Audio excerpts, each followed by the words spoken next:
अब से ठीक 24 घंटे के बाद बिहार में सियासी उठापटक, ड्रामा, हंगामा, जो नाम कह लीजिए, शुरू होने वाला है। बयानों की बौछार आएगी, आरोप प्रत्यारोप होगा और बड़ा राजनीतिक खेला, सियासी खेला भी बिहार में होने की पूरी संभावना है, क्योंकि कल 4 उपचुनाव के रिजल्ट आने वाले हैं।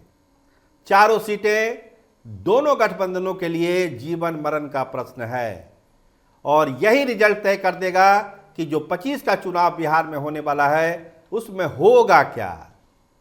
कौन पार्टी डिफेंसिव होगी, कौन पार्टी ऑफेंसिव होगी, कौन किसके साथ रहेगा, ये सारी चीजें कल के चुनावी नतीजों के बाद तय हो जानी है।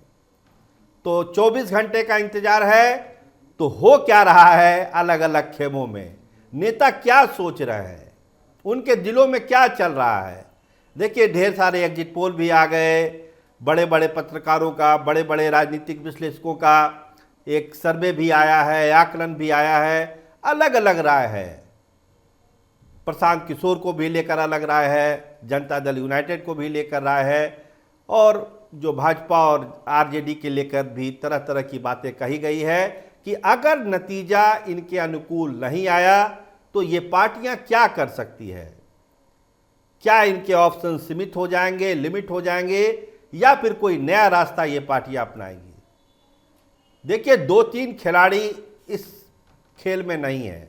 चिराग पासवान फिलहाल इस खेल में नहीं है, उपेंद्र कुशवाहा इस खेल में नहीं है, मुकेश सहनी इस खेल में नहीं है, इसलिए उनका बहुत कुछ दाव इस पे लगा हुआ नहीं है। लेकिन जिनका दाव लगा हुआ है, जो बड़ा दाव है राष्ट्रीय जनता दल का, लालू यादव का, बेलागंज में नीतीश कुमार का, रामगढ़ में तरारी में बीजेपी का और इमामगंज में खुद जीतन राम मांझी का, तो इन जो बड़े लोगों के, बड़े नेताओं के जो दाव लगे हुए हैं और जो प्रतिष्ठा का जो ये खेल होगा और कल जो नतीजा आएगा उससे ये चीज़ साफ साफ होगी कि जमीन पर आज के तारीख में किसकी ताकत क्या है।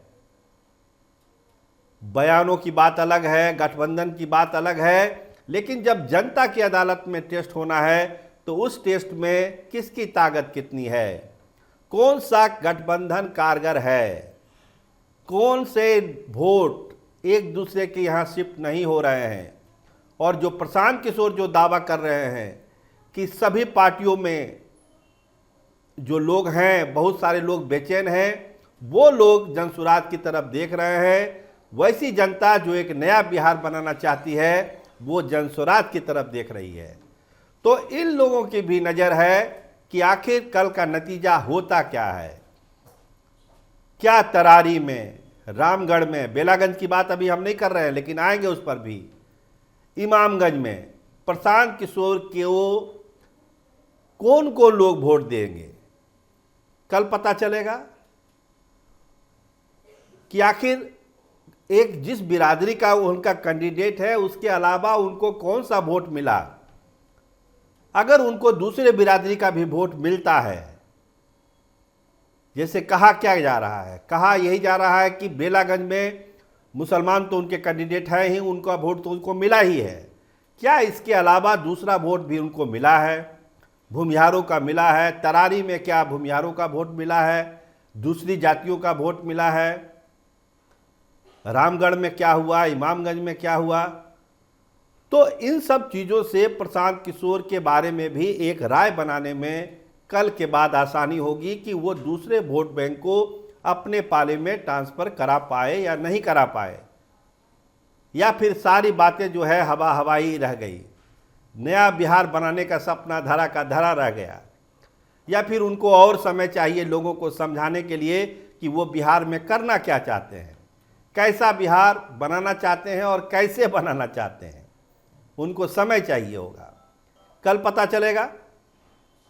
बेलागंज के रिजल्ट से क्या पता चलेगा, पहले भी चर्चा 1-2 दफ़ा हम लोग कर चुके हैं बेलागंज को लेकर कि जनता दल यूनाइटेड अगर ये सीट नहीं जीतती है तो एनडीए को समझ जाइए कि टूटना तय है। एनडीए को बचाना बहुत ही मुश्किल होगा, क्योंकि पार्टी का इतना दबाव है कि अगर भाजपा का वोट आपके पास ट्रांसफ़र नहीं हो रहा है तो फिर भाजपा के साथ तालमेल का मतलब क्या है?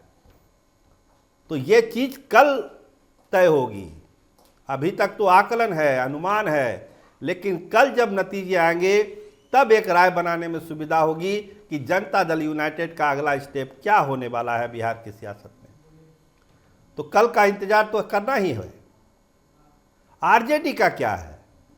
आरजेडी को लेकर भी यही बात है कि सुरेंद्र यादव जैसा अजय योद्धा जहां पर है, माई का इतना बड़ा वोट बैंक है, हेना साहब, उसामा साहब, तमाम लोग वहां पर घूम रहे हैं, अभय कुशवाहा घूम रहे हैं, सब लोग ने घूमा। तो क्या इसके बावजूद भी अगर विश्वनाथ यादव वहां चुनाव नहीं जीतते हैं तो क्या ये माई पर एक बड़ा क्वेश्चन मार्क है या नहीं है? ये सवाल कल पूछा जाएगा कि अगर आप बेलागंज जैसी मजबूत सीट भी अगर आप नहीं जीत पा रहे हैं तो बिहार की बाकी 242 सीटों पर आप क्या करिएगा? आपकी ताकत फिर कहाँ है, या फिर आपका दावा कहाँ है? आप किस दावे की बात करते हैं? बात तो आप A to Z की करते हैं, लेकिन बात फिर माई तक आ जाती है, और अगर माई ही ठीक नहीं है तो फिर आगे होगा क्या? भाजपा की बात कर लीजिए। 2 सीटों पर भाजपा है, रामगढ़ में और तरारी में। तरारी में नए कैंडिडेट को दिया गया है, सुनील पांडे के बेटे को, और रामगढ़ में तो पुराने खिलाड़ी हैं। तो इन दोनों सीटों पर क्या होगा? जो टेस्ट जनता दल यूनाइटेड कर रही है वही टेस्ट भाजपा भी कर रही है कि जनता दल यूनाइटेड का वोट उनके तरफ ट्रांसफर हो रहा है या नहीं हो रहा है।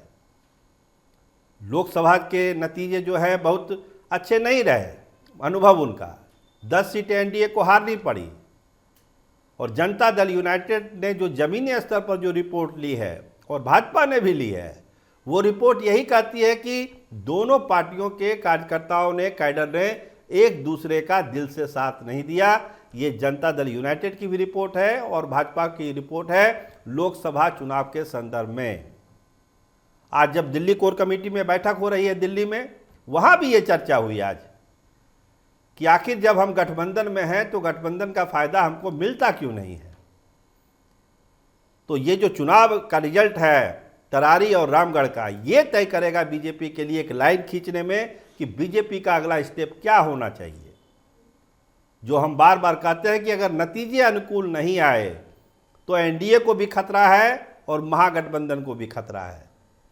क्या कांग्रेस अपना वोट एनडीए को, महागठबंधन को दिला पाई है इन चारों सीटों पर? वो तो है नहीं चुनाव में, लेकिन क्या उनका वोट बैंक मिला है इनको? आप 70-70 सीटें बिहार की जीत लड़ते हैं तो आखिर किस आधार पर? जब अपना वोट ही आप राजद को और माले को नहीं दिला पाएंगे तो फिर आपको 70 सीटें क्यों दी जाएगी? इसका भी एक टेस्ट कल हो जाना है। तो जो बात शुरुआत में हम कह रहे थे कि अगले 24 घंटे में बिहार में बड़ा सियासी खेला शुरू होने वाला है। जो बात अभी पर्दे के पीछे कही जा रही है वो पर्दे के सामने आनी शुरू हो जाएगी, और जब ये सिलसिला शुरू होगा तो एक नई सियासत बिहार में आपको देखने को मिलेगी। नए गठबंधन देखने को मिल सकते हैं, नए सहयोगी देखने को मिल सकते हैं। जो इधर हैं वो उधर जा सकते हैं, जो उधर हैं वो इधर जा सकते हैं। तो ये उपचुनाव का महत्व है, कल के नतीजों का महत्व होने वाला है। तो देखिए कल होता क्या है। लेकिन सब सियासतदारों की जो है धड़कने तेज है कि कल क्या होगा। पूजा पाठ तमाम चीज़ें चल रही है पटना में। भगवान से प्रार्थना हो रही है कि कल भगवान किसी तरह पार घाट लगा दीजिए। लेकिन जनता ने अपना मत ईवीएम में कैद कर रखा है। कल उसकी गिनती होगी और तमाम चीज़ें सामने हो जाएगी कि आखिर जनता ने क्या कहा, जनता ने क्या मैंडेट दिया, और 25 के लिए जनता का मूड मिजाज क्या है। इन चारों सीटों के चुनाव नतीजों के बाद पता चल जाएगा कि आखिर जनता बिहार की चाहती क्या है, किसके नेतृत्व में चुनाव हो, किसके साथ चुनाव हो, और जो बड़े बड़े दावे हैं उसकी सच्चाई क्या है। इसका भी एक ब्लूप्रिंट कल निकल कर आएगा। ईवीएम जब खुलेगा तो इसका भी एक फोटोकॉपी आपके सामने निकल कर आएगा कि उन दावों की सच्चाई क्या है, बिहार बदलने की सच्चाई क्या है। और प्रशांत किशोर जो बड़े बड़े दावे इस चुनाव को लेकर कर रहे थे, उनके बाजुओं में कितनी ताकत थी या फिर सब हवा हवाई है। आप देखते रहिए कैपिटल टीवी बिहार। आपका बहुत धन्यवाद, आपका बहुत बहुत शुक्रिया।